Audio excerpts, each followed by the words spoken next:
ici Madame Hartmann, alors, Madame la vice-présidente de la région PACA, Monsieur le directeur général de l'ARS PACA, Monsieur le directeur adjoint de l'hôpital Saint-Joseph, Monsieur le président du CIS PACA, chers mesdames et messieurs. C'est vraiment un honneur pour moi d'être ici aujourd'hui, pour vous parler donc, de cet agenda sur les déterminants sociaux de la santé qui est maintenant partie prenante du travail dans lequel ma chaire s'inscrit. Je vais tout de suite, je sais, il y a des regards un peu perplexes en ma direction. C'est habituellement, quand je commence à présenter, je dis oui, écoutez, je viens de Marseille, mais là, je suis à Marseille. Je ne peux pas faire cette plaisanterie-là. Alors, donc, je suis bien québécois, donc établi à Rennes, donc en Bretagne depuis 2 ans. Alors, je veux remercier évidemment le CIS PACA de m'avoir donné l'occasion de venir présenter sur nos travaux et aussi sur la vision en fait de la santé publique, du rôle de la prévention, du rôle aussi de la promotion de la santé. J'étais heureux d'entendre le directeur général de l'ARS PACA parler justement de la promotion de la santé comme cette idée où on peut aller au-delà de la maladie et avoir une vision un peu plus positive de la santé. La santé, ce n'est pas qu'une absence de maladie. Alors, je vais simplement vous présenter, mais là, je vais aller rapidement parce qu'on n'a pas beaucoup de temps. Et là, en écoutant les gens présenter ce matin, je me suis dit, bon, il y a un certain nombre de diapos que je vais faire sauter pour mettre plus l'accent sur d'autres. Alors, l'idée, je veux simplement présenter rapidement la chaire en promotion de la santé. Vous parler justement de ce qui est en train de se passer en santé publique un peu partout dans le monde, un peu cette révolution, si je peux dire, qui est en cours, et vous donner un exemple de stratégie d'action sur les déterminants. Alors, la chaire est financée par l'INPES. On a un programme de recherche donc, qui a été élaboré au cours des derniers mois, donc je suis arrivé en 2010. Ce qui m'intéresse énormément, donc qui est vraiment le cœur de mon métier, si je peux m'exprimer ici, c'est la question des systèmes de promotion de la santé. Donc, d'aller au-delà de l'idée de système de santé publique pour dire, dans le fond, quand on parle de santé des populations, il est clair qu'on doit aller au-delà des facteurs de risque, des soins. Il y a quelque chose qu'on doit aborder, qu'on doit investir. C'est justement ce qu'on essaie avec mon équipe d'intégrer dans cette idée de système de promotion de la santé. Donc, je travaille sur la recherche interventionnelle, je vous donnerai un exemple. Et vraiment, il y a tout ce volet sur les inégalités sociales de santé. Aujourd'hui, on ne peut plus parler de santé publique, de prévention des maladies chroniques, sans parler également des inégalités sociales de santé. Je tiens vraiment à dire, on parle, par exemple, de problèmes de santé publique dus au cancer, aux maladies coronariennes, à toute une série au diabète, mais il y a le problème des inégalités sociales de santé est un problème au même titre, et sinon plus important que celui des maladies coronariennes. Alors, c'est un problème vraiment qui doit être, sur lequel on doit s'intéresser, on doit mettre beaucoup de ressources et d'énergie. On donne aussi énormément de formation. Alors, c'est évidemment ma présence ici et dans le cadre de cette idée de formation, de diffusion des connaissances. Nous organisons des événements. Nous avons aussi un programme de professeurs visiteurs. Nous en avons 2. D'ailleurs, je remplace aujourd'hui Sylvie Stachenko, un de nos professeurs visiteurs, qui était donc la personne qui était supposée venir, mais qui n'a pas pu. Alors, je la représente. J'espère que je ferai un bon travail. Donc, dans les événements que nous organisons, je tiens à souligner, entre autres, celui que nous avons eu en juin dernier, sur la question de l'action sur les déterminants sociaux de la santé. Il y avait d'ailleurs dans la salle, nous avons Gérard Corrul qui avait participé à ça, et pour lequel je le remercie encore. Vraiment, donc, un événement où on essayait d'aller chercher des exemples internationaux d'intervention, d'initiatives et d'essayer de voir comment en France on peut faire avancer ça. Nous allons avoir des documents qui vont être produits là-dessus, dont un manifeste qui va être donc diffusé à grande échelle sur un manifeste sur l'action sur les déterminants sociaux de la santé. Alors, je veux donc introduire cette présentation en parlant justement en disant, est-ce qu'il y a quelque chose au-delà du tabac, donc des comportements liés aux maladies chroniques, aux maladies infectieuses, est-ce qu'il y a quelque chose au-delà de ça qui explique la santé? Évidemment, vous le savez comme moi, cette réponse-là, on peut dire oui. Je vais juste vous montrer un exemple, comment on oublie à quel point l'évolution de la santé d'une population est liée à plein de choses, sauf au monde, à plein de choses en dehors du monde médical. Ici, ce qu'on a, c'est une étude très très connue. Il y a toujours, dans les départements de santé publique, les écoles de santé publique, on présente toujours cette étude-là. Et c'est en fait une étude qui montre la progression, l'évolution de la mortalité due à la tuberculose, donc en Angleterre et au Pays de Galles. Quand vous regardez cette courbe, évidemment, on voit très bien que de 1838 jusqu'à la fin des années 60, il y a eu une chute absolument phénoménale de la mortalité due à la tuberculose. Et c'est intéressant d'entendre, de se faire rappeler à quel point la tuberculose n'est pas très loin derrière nous. Hein. Alors, ce qui est intéressant dans ce graphique, c'est de montrer que dans le fond, avant qu'on puisse arriver à mettre le doigt sur quelle est la cause de la tuberculose, donc le bacille qui était lié à ce fléau, on avait déjà eu une chute extrêmement importante de la mortalité. Et cette chute-là, évidemment, on peut l'attribuer à quoi? C'est pas la médecine, je ne veux pas dire que la médecine n'est pas importante, mais jusqu'à ce qu'on puisse vacciner, jusqu'à ce qu'on puisse commencer à faire des traitements de chimiothérapie, on ne pouvait rien faire pour la tuberculose. Il n'y avait pas de moyens médicaux pour la prévenir et la traiter. Donc, c'est quelque chose qui est arrivé vraiment très, très tard, hein, au tournant de la Deuxième Guerre mondiale. Avant, on a eu cette chute, et cette chute-là, elle est due à quoi? Elle est due à l'amélioration de la nutrition, l'amélioration des conditions de travail. Je rappellerai qu'à Manchester, par exemple, pendant la Révolution industrielle, on avait des espérances de vie chez les ouvriers de 35 ans. La vie était extrêmement dure.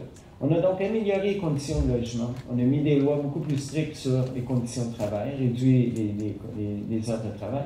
On a amélioré l'accès à l'éducation. L'éducation était simplement pour les élites, elle n'était pas pour le... Alors, et voilà le résultat. On a une chute phénoménale, donc, de la mortalité due à la tuberculose. Est-ce qu'aujourd'hui, c'est différent? On n'a plus ces mortalités ou ces élevées, mais les solutions sont curieusement assez similaires. Et c'est ce que je vais essayer de vous convaincre de ce fait donc, dans les prochaines minutes. Donc, je voudrais ici vous parler d'une autre chose qu'on doit savoir quand on travaille comme vous le faites, quand on s'intéresse à la question de la santé des populations. C'est le fait qu'il y a ces inégalités-là. Et ces inégalités-là, il ne faut pas les concevoir seulement en termes de population vulnérable versus le reste de la population. Ce n'est pas comme ça que ça fonctionne. En fait, les inégalités, on les voit, il y a ce qu'on appelle ce gradient social de la santé. Donc, moi, dans ma position sociale, je suis dans un groupe où mes chances de vivre vieux sont meilleures que du groupe social qui me suit, qui est un peu plus, qui est moins favorisé. La même chose pour l'autre en dessous. Donc, c'est vraiment, et ici, ce qu'on montre dans cette étude-là, en fait, c'est qu'on a fait le suivi de fonctionnaires, là, donc du gouvernement britannique. On les a suivis pendant 7 ans et demi. Là, on a dans 3 groupes d'âge, on regarde la mortalité par maladie coronarienne. Ce qu'on voit, par exemple, dans les 40-49 ans, hein, quand vous voyez le 0%, ben c'est les gens dans le groupe des 40-49 ans, c'est les gens, c'est des employés qui sont en haut de la hiérarchie, donc de l'organisation de la fonction publique. Ceux qui sont à 2,1%, ben c'est ceux qui sont en bas de l'échelle. Donc, pas de mortalité chez ce groupe, sur ces milliers de fonctionnaires qu'on a suivis pendant 7 ans et demi. Ben les gens, dans le groupe des 40-49 ans, il n'y avait pas eu de gens en haut de l'échelle qui étaient décédés, alors qu'il y en avait 2,1% d'accords qui étaient suivis, qui étaient décédés. Et on voit la même chose.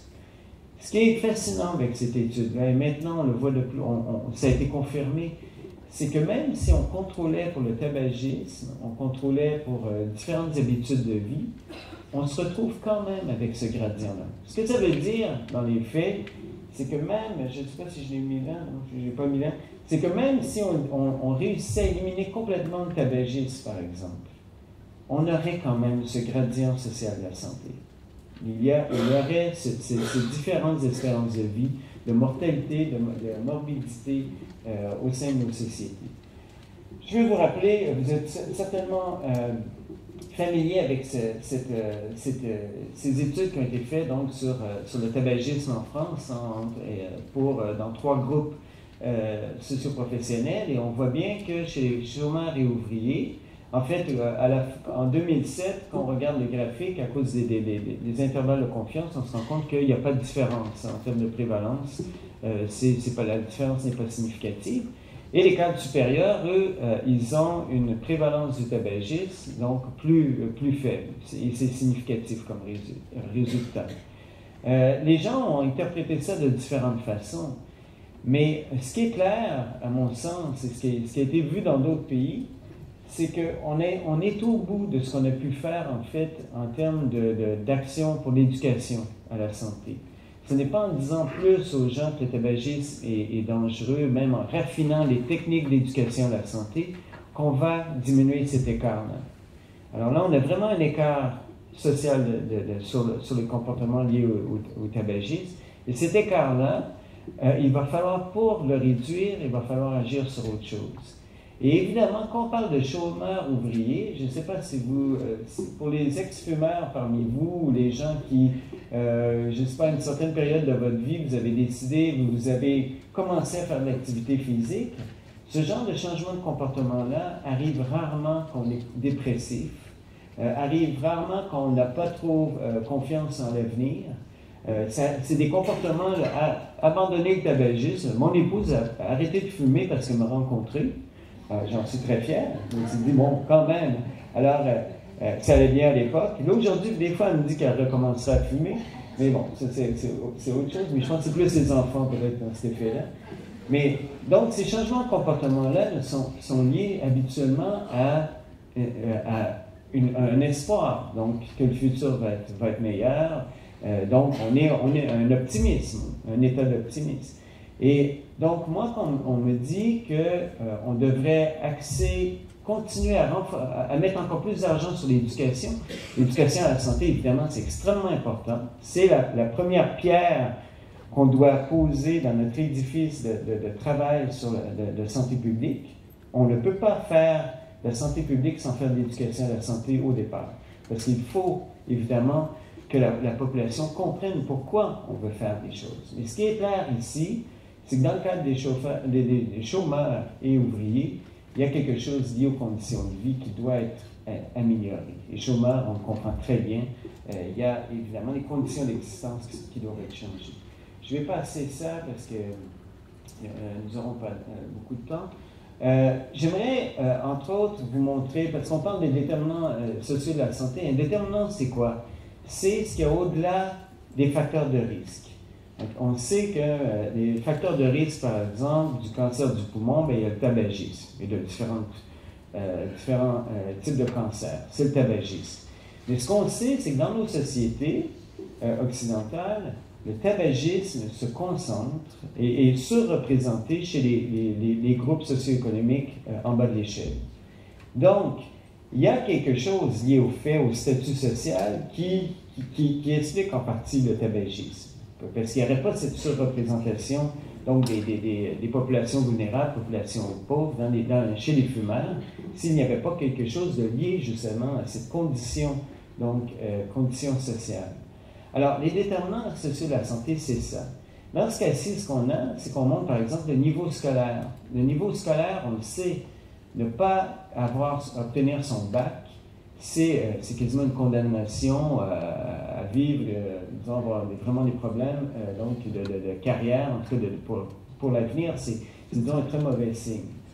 Il n'y a pas de déterminisme, évidemment, mais dans un groupe, on sait très bien que les gens qui n'ont pas réussi à obtenir leur bac vont avoir une vie plus difficile que les autres.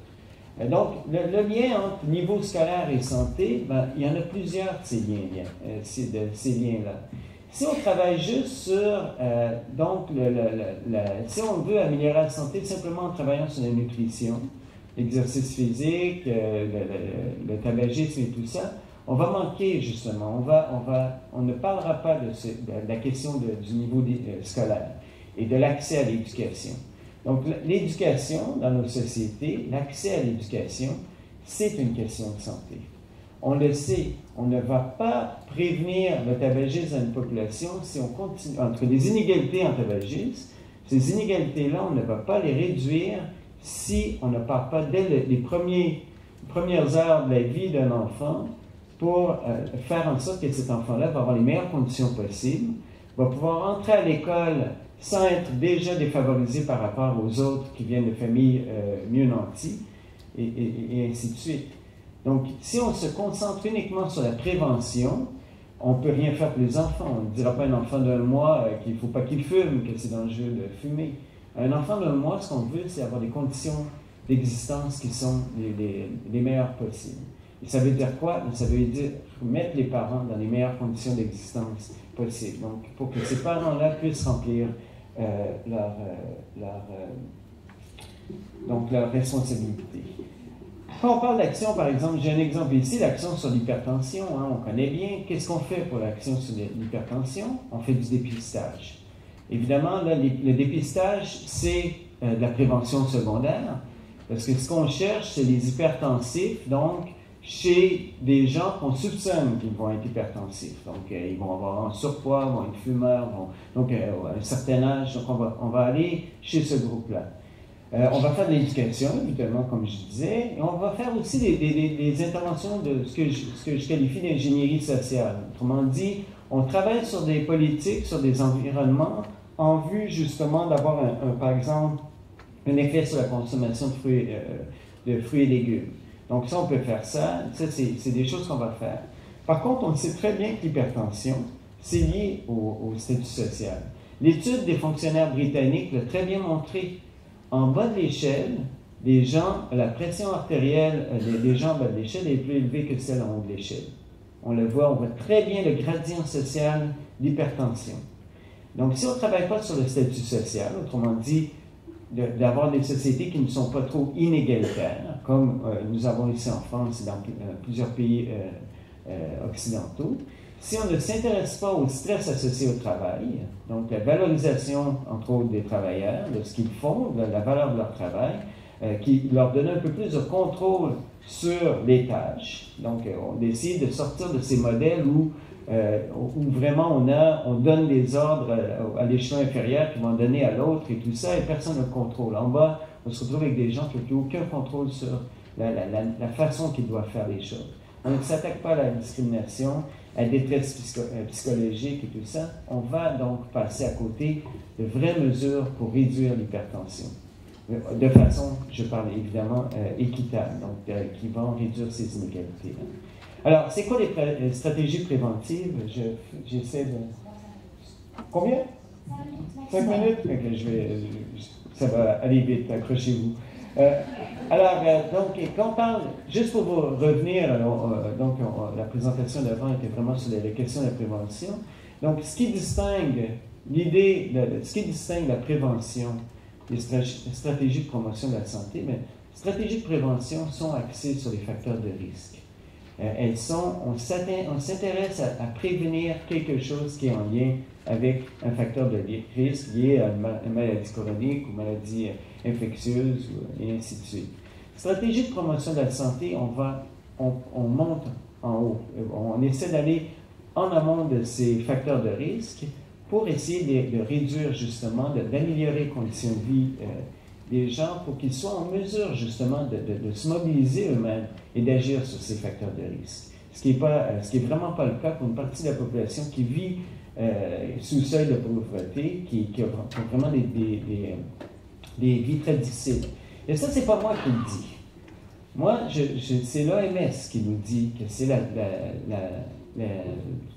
c'est vers où on doit aller.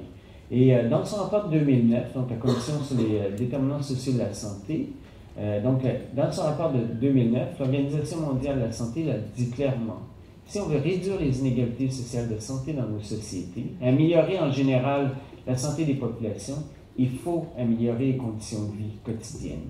Donc, qu'est-ce que ça a à voir avec la santé publique? Ça a tout à voir avec la santé publique. La santé, si on veut avoir une vraie politique de santé, c'est-à-dire donc une loi de santé publique qui va être non pas une loi de santé publique juste sur la maladie, mais une loi de santé publique qui va promouvoir la santé, on doit aller aussi, on doit continuer à faire des actions préventives, évidemment, mais on doit ajouter à ça autre chose. Et à mon sens, la loi de santé publique, elle doit avoir une action, elle doit mettre en branle une stratégie qui vise les milieux de vie, les conditions d'existence, donc, et ces déterminants-là. Et ça, la Norvège le fait, on voit certains pays européens qui sont en train de le faire, et l'OMS Europe, c'est exactement ce qu'ils nous disent qu'on devrait faire.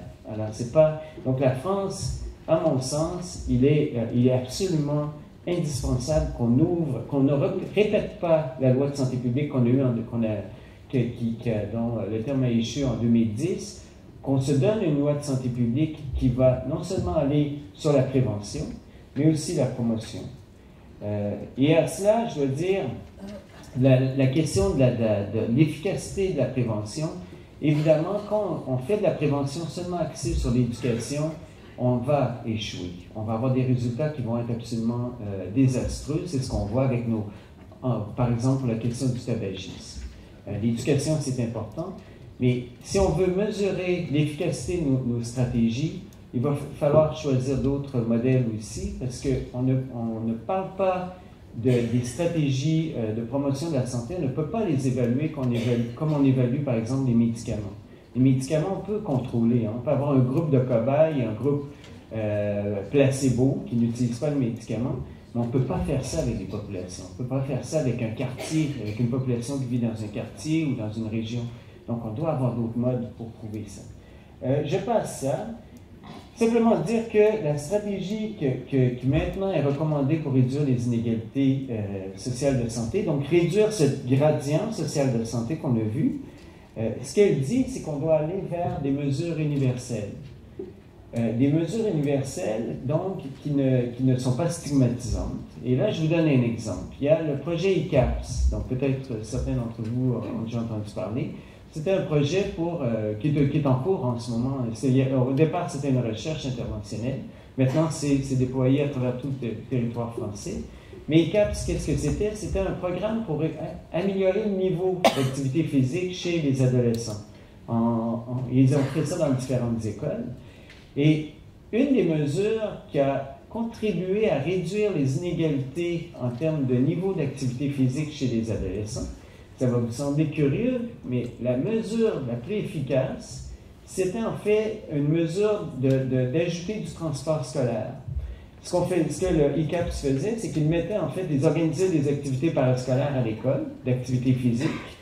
Mais le problème, c'est qu'il y avait plein d'élèves qui ne pouvaient pas assister à ça parce que après les classes, il fallait qu'ils prennent le transport scolaire pour retourner à la maison. Qu'est-ce qu'ils faisaient à la maison? Ils écoutaient la télé et jouaient des jeux vidéo. Alors, la mesure de transport scolaire, c'était quelque chose comme 2 heures plus tard, après la fin des classes, ils avaient la possibilité de partir plus tard de l'école et donc de profiter de ces activités-là. Donc, c'était une mesure universelle dans le sens qu'elle ne visait pas les pauvres, elle visait tout le monde. Tout le monde avait accès à ce transport scolaire qui était décalé dans l'horaire, mais par contre, qui en a bénéficié le plus, c'est justement les enfants qui venaient de familles plus défavorisées. Eux ont beaucoup plus bénéficié de ça, parce que pourquoi? Parce que eux, les enfants qui étaient venaient de familles favorisées, eux, ils avaient déjà plein d'activités sportives programmées dans la semaine. Donc, ce n'était pas un problème. Ils pouvaient retourner à la maison à pied, souvent parce qu'ils habitaient pas loin de l'école, alors que ceux qui étaient donc défavorisés n'avaient pas ça. Donc, c'est ça qu'on entend par une espèce d'universalisme, des mesures universelles, mais dont l'effet va avoir un effet plus grand sur les... Je vais rapidement avec ma recherche, je sais qu'on... Donc, pour passer de la théorie à l'action, on a donc ce programme qui est financé par l'INCA. Et donc, c'est un programme qu'on fait en Pays de Redon-Bretagne Sud. Alors, bon, le Pays de Redon, quand en Bretagne, moi je ne le savais pas quand je suis arrivé, a une réputation d'être une zone un peu où les conditions de vie sont difficiles, l'économie va vraiment pas très bien, les indicateurs sont les pires dans toute la Bretagne et parmi les pires, en tout cas pour cette région-là. Alors, donc, l'idée du programme, c'était en fait, je vais rapidement, c'était en fait de mettre en réseau des acteurs de différents secteurs, donc les gens du transport, de l'aménagement urbain, des associations, des élus, donc des gens qui de l'éducation nationale, donc des gens qui viennent de différents secteurs, de les mettre autour de la même table et de leur donner, dans le fond, une formation sur qu'est-ce que c'est, bon, les inégalités, c'est dû à quoi et qu'est-ce qu'on peut en faire. L'idée, c'est on n'a pas les solutions. Comme chercheur, je n'ai pas de solution à vous offrir. Parce que nous sommes dans des systèmes qui sont complexes. Maintenant, nous travaillons avec des systèmes complexes. Je travaille avec un territoire, avec une population, et j'en ai aucun contrôle. Alors, devant ce type de système-là, je dois donc m'assurer de la participation des gens qui sont intéressés à réduire les inégalités, et c'est eux qui trouvent les solutions. Donc, le programme, il vise quoi? Il vise à faire une analyse des besoins, donc avec ces gens-là, de trouver en fait ces mesures, d'identifier les mesures universelles qui pourraient être appliquées sur le territoire. Alors, donc, tout ça dans le but d'améliorer justement certains aspects des conditions de vie de la population. Alors, c'est très rapidement, parce que je n'ai plus le temps, mais ce que je voulais dire, ce que j'insiste à dire, c'est que dans ce programme-là, les trois principes phares, c'est le premier, c'est évidemment la pérennité. On ne veut pas d'un projet de recherche interventionnel où nous, quand on va se retirer, tout va tomber. Donc, on s'est associé à l'IREPS Bretagne, on s'est associé avec les élus, à la maîtrise territoriale de santé, pour qu'une fois que l'argent, on a épuisé les fonds, et voilà, mais que ça continue. L'autre truc, c'est qu'on veut transférer ça. Donc, les fonds qu'on a demandés servent essentiellement au salaire, à la recherche. Donc, à documenter les actions et élaborer de nouveaux outils. Donc, l'idée, encore une fois, c'est que quand une autre région voudra s'inspirer de ce qu'on aura développé comme expérience, ils n'auront pas besoin de 400 000 € pour partir le truc, parce que vraiment, on le fait dans une idée de transférabilité. La justice sociale, évidemment. Alors, je vous laisse là-dessus. Donc, le message que j'aimerais qu'on retienne, c'est que la prévention, évidemment, c'est extrêmement important. On ne fait pas assez de prévention. Les budgets associés à la mission prévention sont, je dis modestes, mais c'est faute de meilleurs mots, parce que vraiment, c'est une goutte d'eau dans l'océan des finances du système de santé. L'idée, c'est de faire maintenant, d'aller vers un système de santé, pas un système de gestion de la maladie, mais vraiment un système de santé, et d'aller en intersectorialité pour vraiment recruter, aller joindre à nous, donc la santé publique s'associe avec ceux qui ont les leviers sur l'éducation nationale, sur le transport, sur l'aménagement urbain, donc pour faire des milieux de vie qui vont être promoteurs de santé. Alors voilà, je vous remercie infiniment. Merci beaucoup, M. Breton.